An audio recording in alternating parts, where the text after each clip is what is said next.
Welcome to episode 17 of Cynema. As we keep plowing through them, I'm getting close to 20 episodes. I can't believe it. And I want to give a shout out this morning also to The Dorkening and everyone in The Dorkening's podcast network. If you just go to thedorkening.com, you are going to see some incredible stuff. I love these guys, especially everybody affiliated with them. The incredible quality of work that they put out and the dedication is just amazing. I've known them a long time, watched them grow up into really a formidable entertainment force. And so please, if you can, if you listen to other podcasts, check out the members of the Dorkening Podcast Network. So this episode opens up with a very personal kind of cinema broadcast in which I don't know if it 100% qualifies as cinema, C-Y-N-E-M-A, but there are some real cynical elements to it. And so for all you filmmakers out there that are looking for that next project and you have a few bucks maybe in your pocket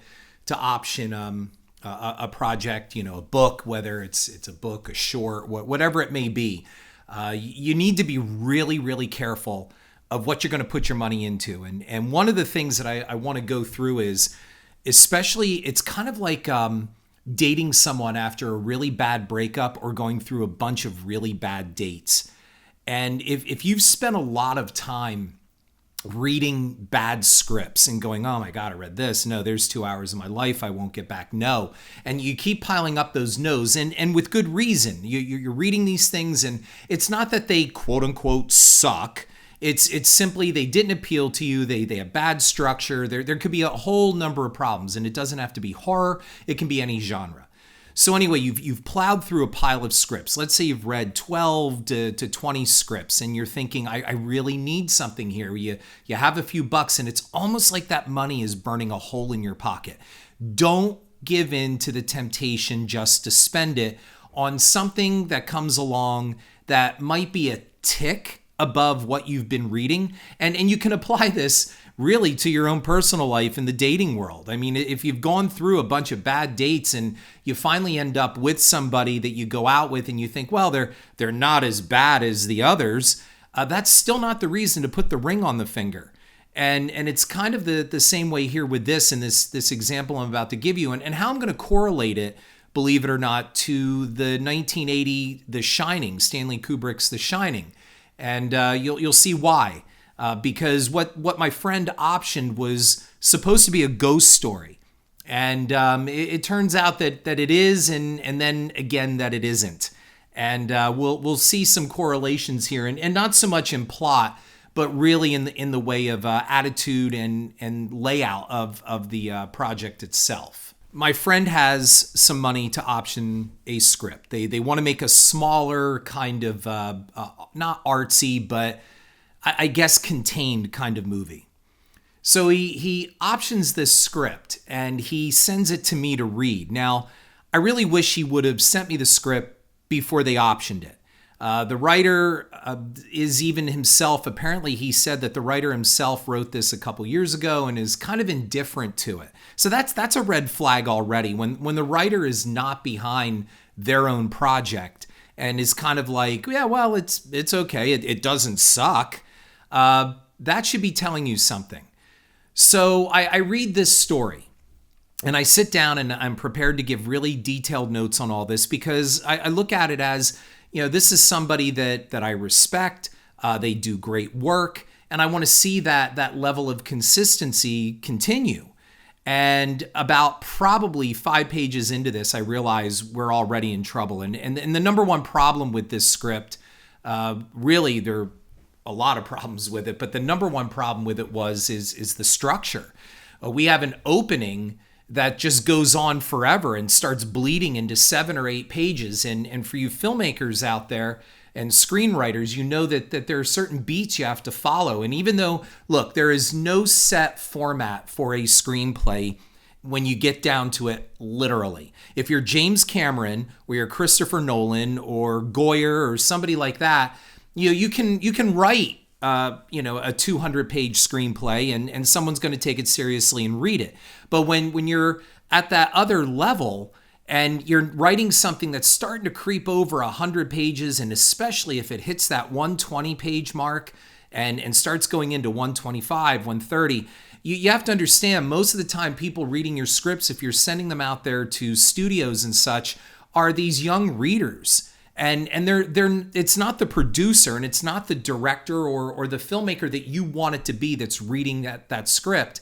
It's some reader, and they take home a stack of scripts, probably getting 25 to $50 a script to read them and coming back with recommendations. So if they start feeling bored or seeing an opening that's going on forever, it just goes on the no pile. They don't have all that time to sit there and hope that the script corrects itself and gets better as they go. I'm telling you, by page 10, you're either on the no or the considered pile. And then from there, you can still get winnowed out.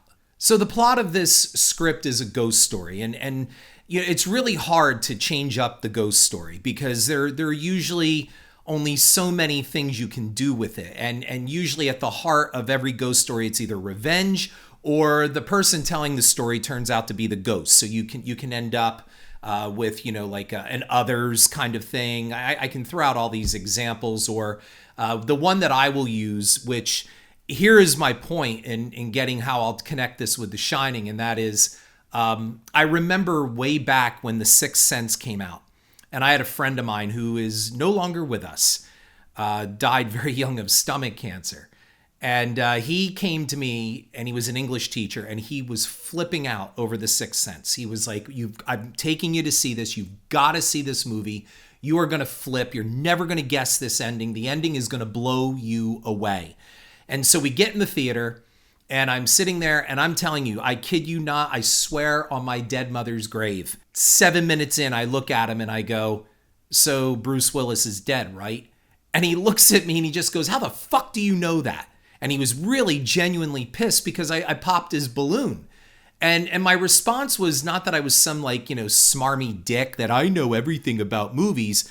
But my problem with it was I've seen this kind of plot dozens of times, whether it was Night Gallery or The Twilight Zone or reading, Alfred Hitchcock's collection of short stories from other authors, where a number of the ghost stories were either the same thing. The person telling the story is the ghost, or the ghost wanted revenge. And so I looked at him and afterwards when it was done, and I just said, look, dude, it's nothing that hasn't been done before. I'm not saying it wasn't a good movie, but don't piss on my leg and tell me it's raining and that this is, new and it's exciting and it's fresh and no one's done it before. It's been done a number of times. And the problem is that we forget this.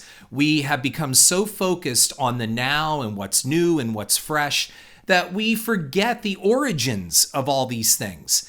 I'll give you an example. When I used to teach, I said something in class one time just around the height of Scream. And I said something like, well, we all go a little mad sometimes. And this kid looks at me and he goes, oh, that's Scream. I said, no, that's Psycho. The kid borrowed it because the whole movie is a tip of the hat to all these old horror films. And this kid sat there and went, it is? You went and paid money and saw this and you had no fucking idea what you were watching?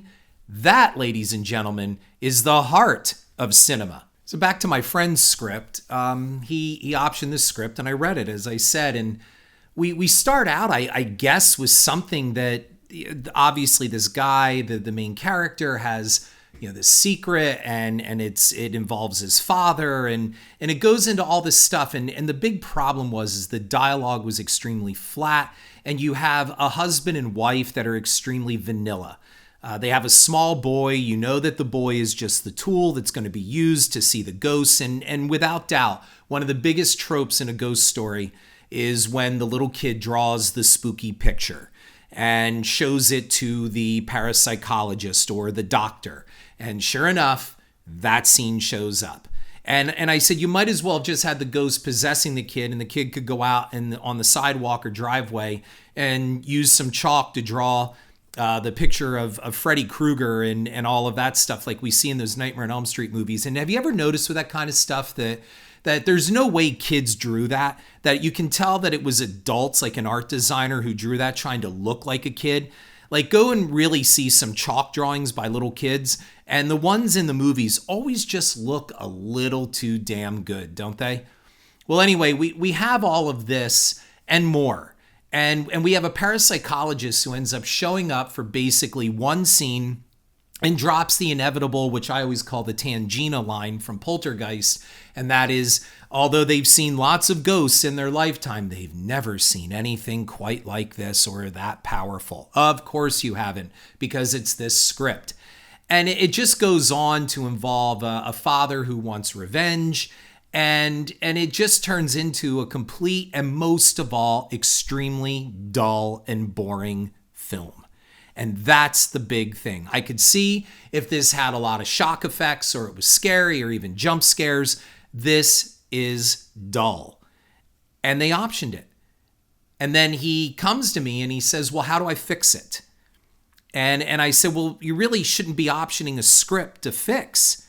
You should have a script that's pretty much ready to go. I mean, there's always a director's pass or, something that could always need some brushing up, but not anything that requires a page one rewrite. I'll give you another example of this.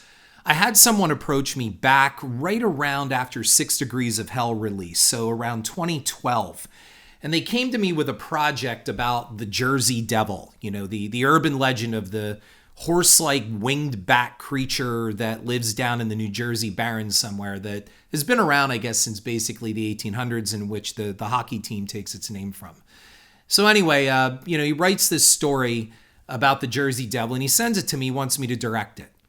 And so I read it, and I got back to the guy. He said, well, listen, I want you to be brutally honest in your assessment of my script. And I'm like, okay, well, here we go. I said, the number one problem with this script, aside from the fact that your monster is not scary at all, is that it suffers from the Jaws 2 syndrome. And the guy says, well, what the hell is that? I said, well, you saw Jaws 2, right? And he goes, yeah. I said, is there a shark in Jaws 2? He goes, well, yeah. I said, right, because the title is Jaws 2.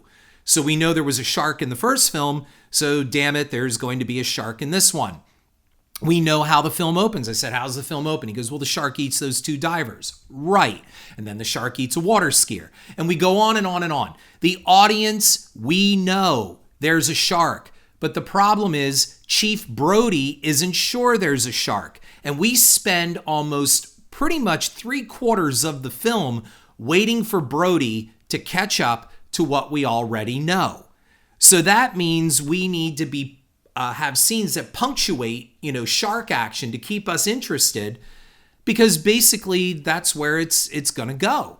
And we know where it's going to end up. Brody's going to discover there's a shark in the big finale where he kills the shark. So in the meantime, you got to keep your audience engaged.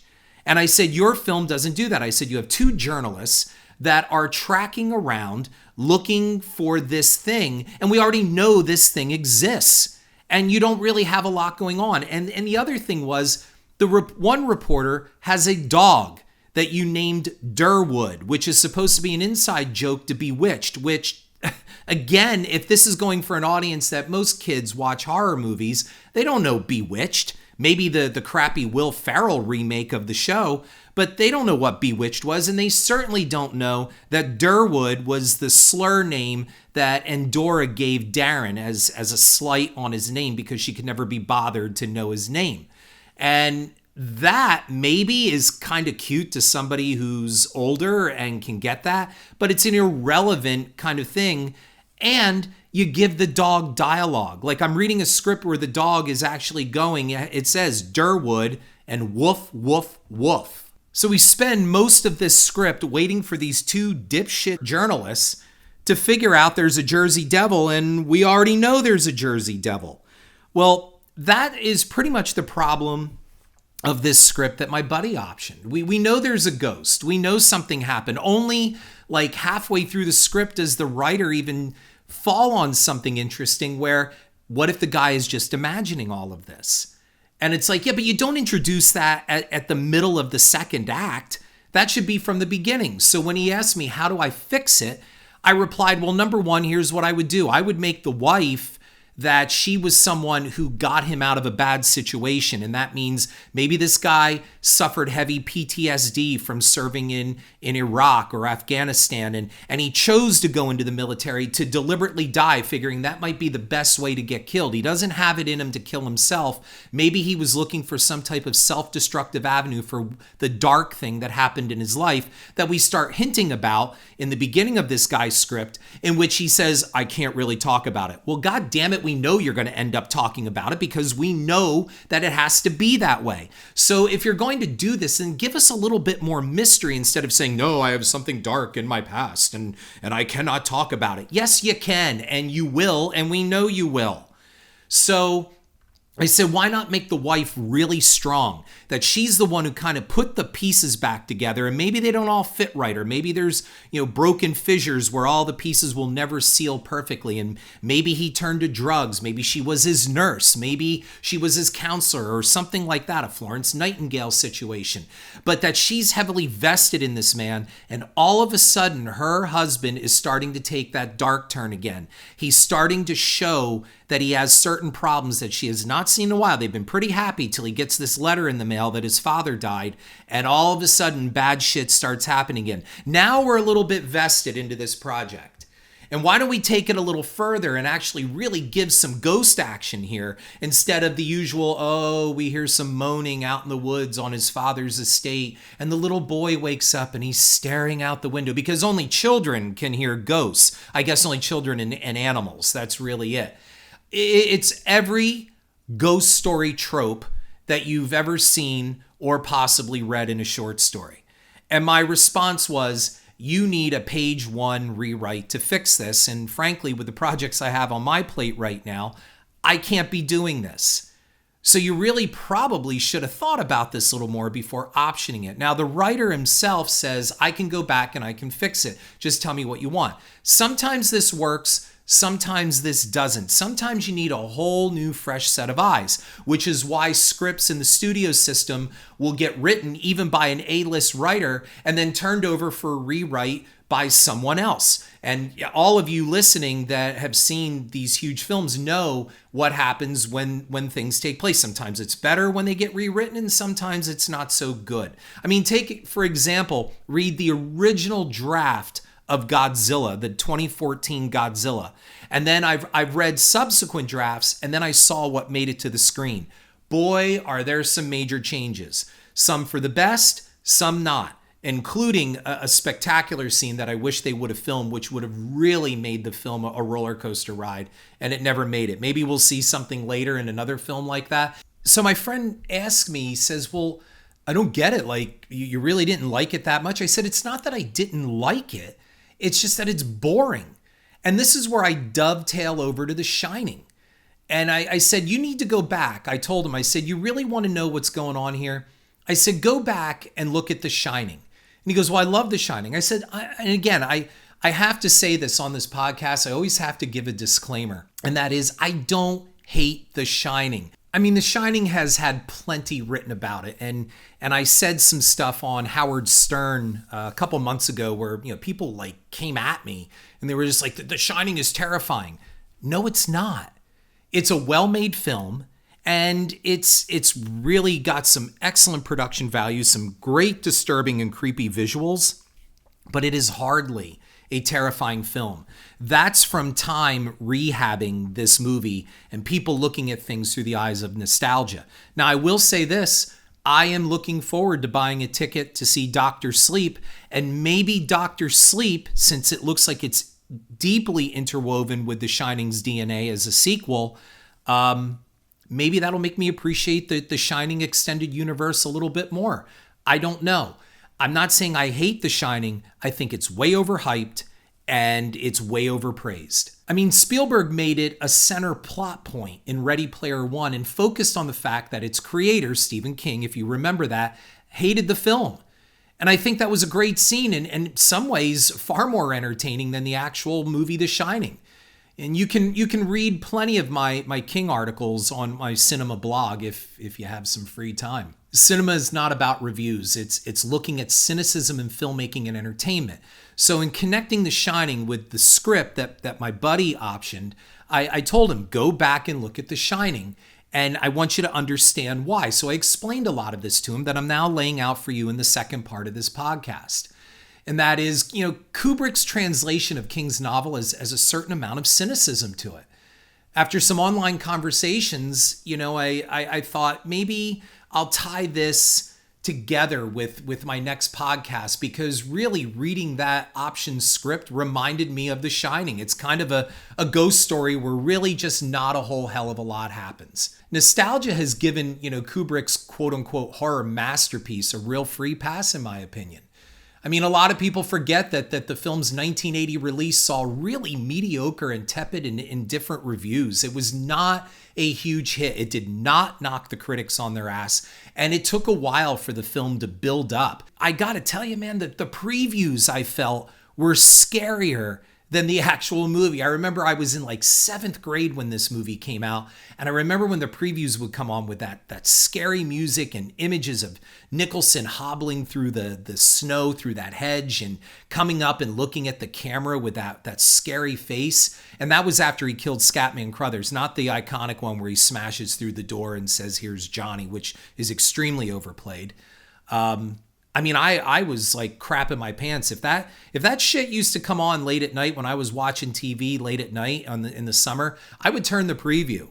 That's how much it bothered me. And then I saw the movie and I went, I guess. I mean, the film made money and it did well on cable and home video, and that's where I say it went on to entertainment rehab. And to be fair, a number of films weren't appreciated in their time. And look, let's face it, box office can mean absolutely dick when it comes down to the quality of a motion picture. I mean, whether a film succeeded or failed, look, there's some great gigantic blockbusters that are absolute garbage. And you know what I'm talking about. You don't have to name them. Everybody's sitting there and go, yup, I know exactly what he means. And there's some that flopped, and man, were they fantastic. So I'm not using that as my sole litmus test. The nostalgia-fueled sentiment buoyed by the fact that this is one of the best made, that The Shining itself is one of the best made adaptations of a King novel, well, that's why I feel it's successful. And there have been numerous bad translations of King's work. And I will say it right here on record, man. Children of the Corn is, and you're going to love the pun, a shining example of a bad adaptation. It was his short story badly adapted into a schlocky 1984 film before The Terminator catapulted Linda Hamilton to fame. Somehow, man, that Children of the Corn movie spawned, I think, what is it now? Like over 5 sequels to date? And they're like talking about a reboot? Ah, brother. The story goes that Stanley Kubrick passed over book after book to find his next project somewhere around the late 70s, something like that. You can read all kinds of variations of this. And he came across King's best-selling novel, The Shining, and boom, that was it. He was on to his next project. And for those of you who are unfamiliar with the book, it's about a man's slow descent into madness through alcohol and addiction. The ghosts are very real in the novel, and they torment the main character, Jack Torrance, who will go on to be played by Jack Nicholson. And they break him from his sobriety, and they break him as a husband and a father. And Jack's sanity unravels. And as he unravels more of the Overlook's history, his mental stability also unravels as well.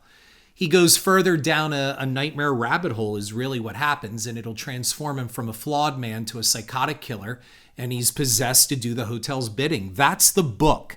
And some will go, yeah, well, that's the movie. No, it's not. There are some major changes from book to movie, and I know some of you go, yeah, well, that's the way that it goes. They change the book, and look, a lot of times the movies are better than the book. No, not a lot of times, but sometimes, yes. I mean, we can look at Jaws, The Exorcist, The Godfather as excellent examples of translations from books to movies. It was Kubrick who said he took this book, this, 100 million copy bestseller or whatever it was. I mean, everybody knew The Shining is a brand, is Stephen King's brand, and it is a ghost story. It is not in the guy's head. It is firmly a ghost story.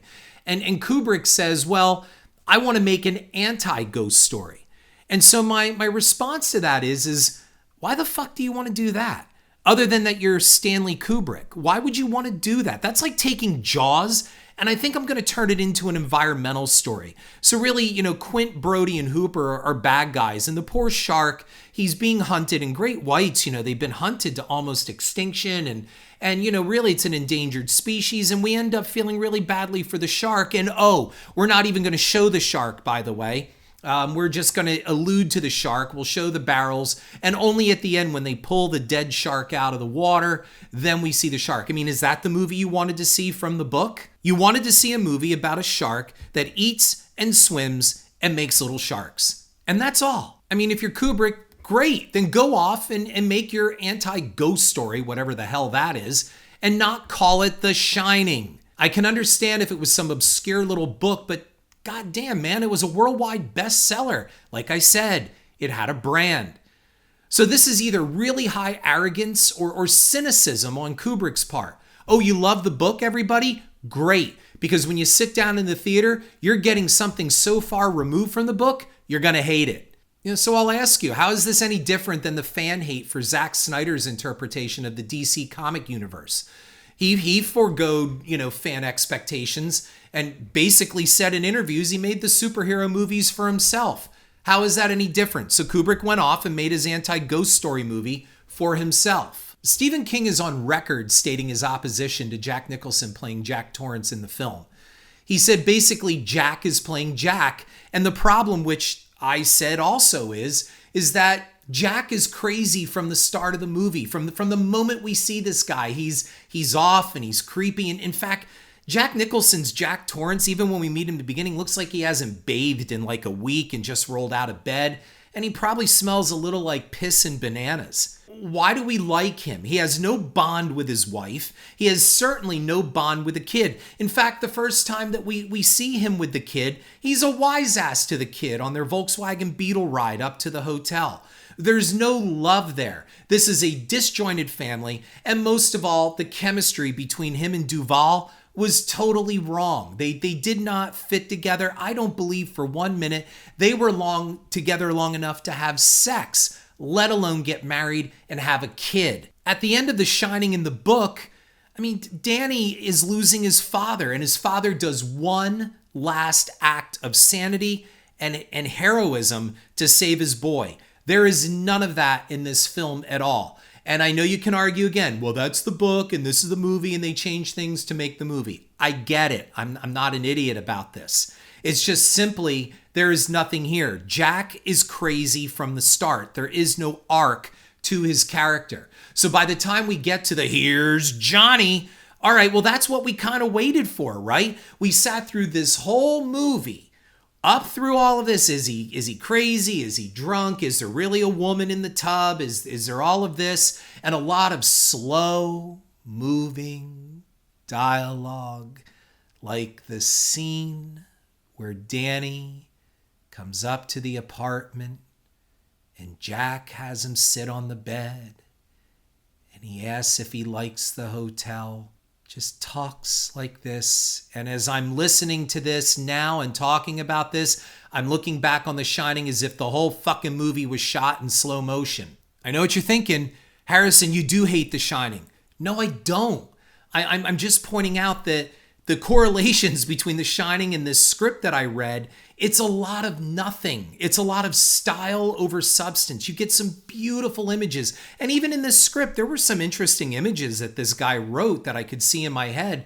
But in the end, it kind of all adds up to nothing. I mean, if you go back and you're looking at performances, okay? Nicholson's Torrance is an alcoholic, but doesn't seem the least bit remorseful for the abuse of his wife and son. And Kubrick took a strong female character in the book and made Wendy Torrance a simpering dish rag. She just cries. She's like Talia Shire in the movie Prophecy in 1979. I swear to God, all Talia Shire did was cry in that movie.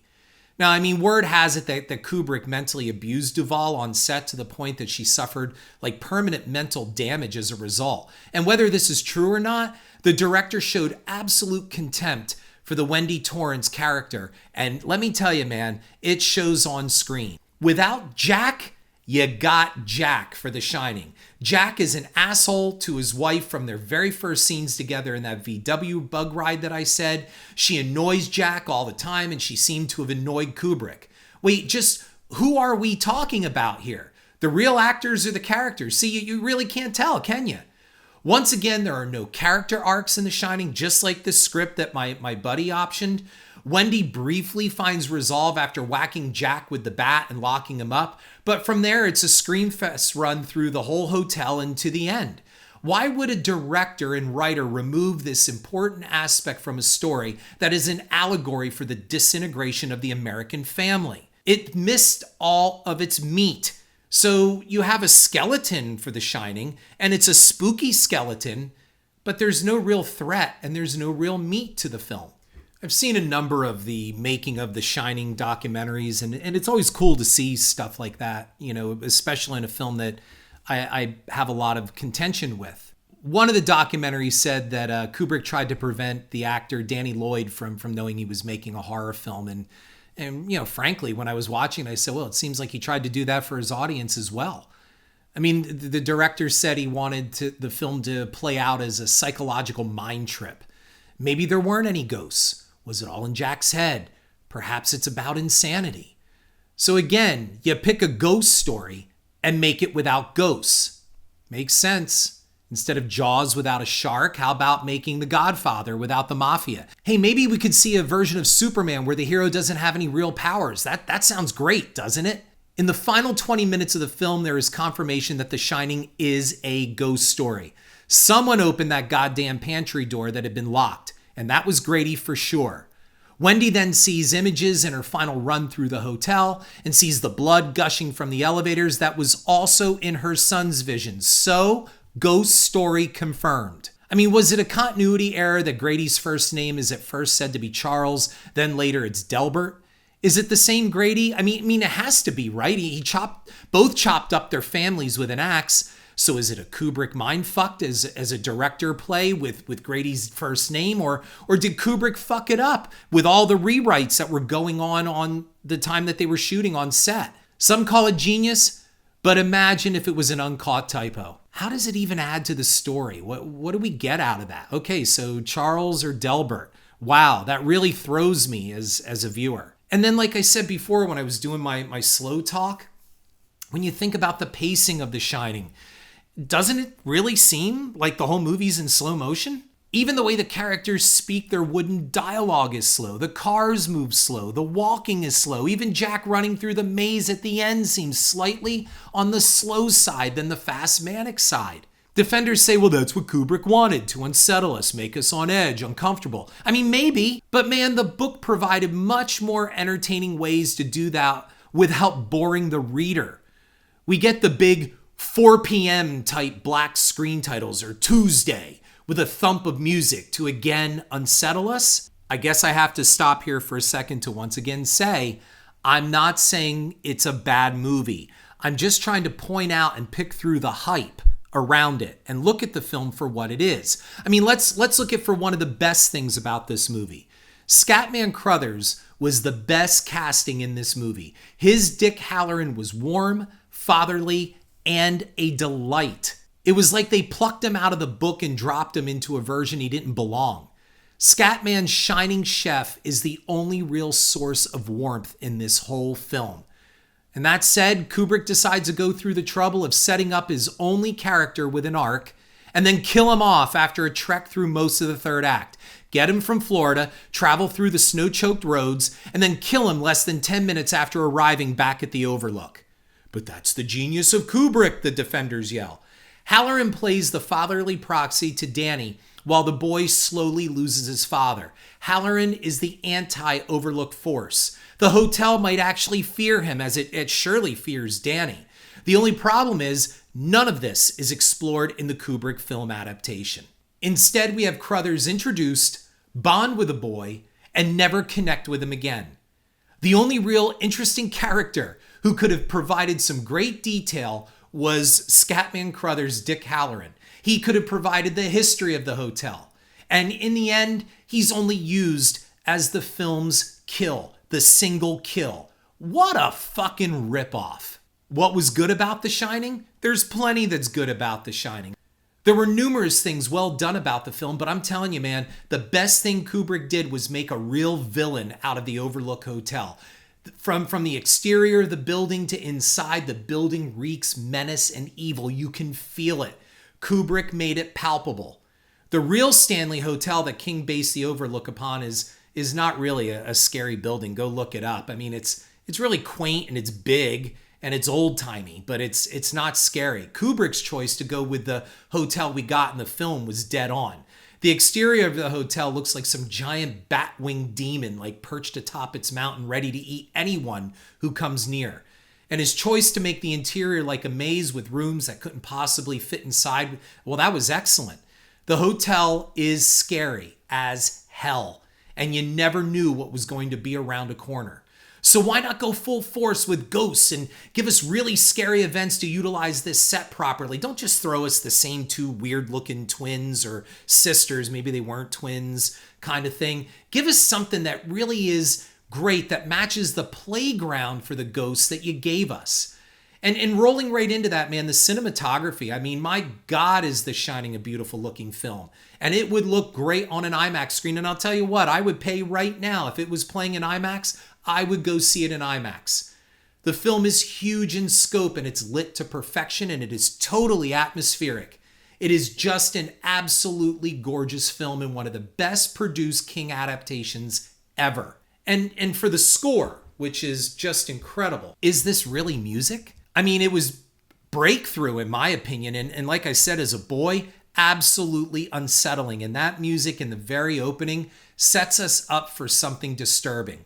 I remember, like I said, man, at the start of this, the TV spots scaring the shit out of me as a kid because of that music. And to this day, when I watch the film, it is the score that unsettles me the most. Well, I guess that and the woman in the tub. And that rolls me right into the ghosts. I mean, when they do show up, those ghosts bring it. As I said before, the entire scene in room 237 is still scary and wonderfully executed. That woman in the tub is a truly disturbing image.